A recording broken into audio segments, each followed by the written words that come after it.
அனைவருக்கும் வணக்கம். தாமதமாக திருமணம் நடக்கிற ஜாதகமாக நம்ம பார்த்துட்டே இருக்கோம். எப்போவுமே ஒரு ஜாதகத்தை பார்க்கும்போது லக்னம் மற்றும் லக்னாதிபதியோட பலனை பார்த்துடணும்.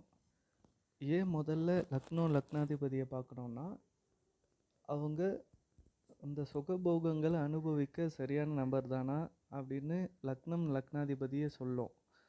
இப்போ இந்த ஜாதகத்தில் பார்த்தீங்கன்னா, லக்னாதிபதியான குரு 3ல் மறைஞ்சிருக்காரு.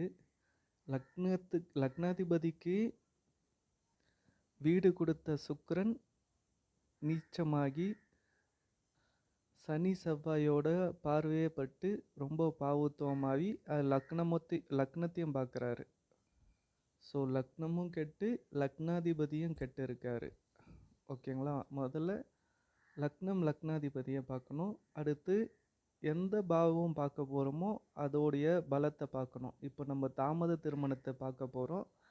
அதுக்கு 7ஆம் இடத்தை இருக்கிற ப்ளஸ் மைனஸை பார்க்கலாம். 7ஆம் அதிபதியான புதன் 8ல் மறைஞ்சிருக்காரு. 7ஆம் இடத்துல சுக்கிரன் இருக்கார். அப்போது புதனும் சுக்கிரனும் பரிவர்த்தனைன்ற ஒரு விஷயத்தில் பலமாக இருக்காங்க.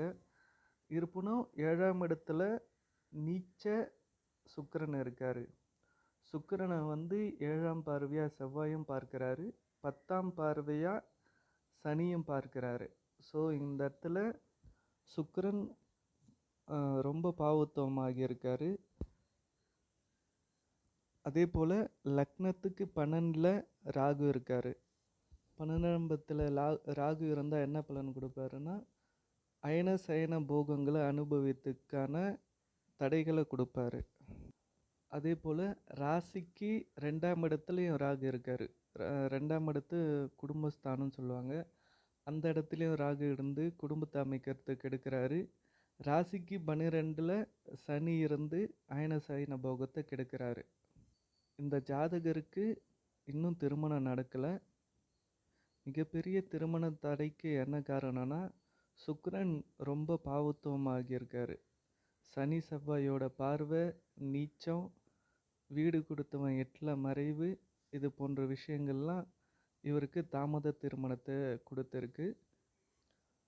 மீண்டும் வேறு ஒரு ஜாதகத்தை பார்ப்போம். நன்றி, வணக்கம்.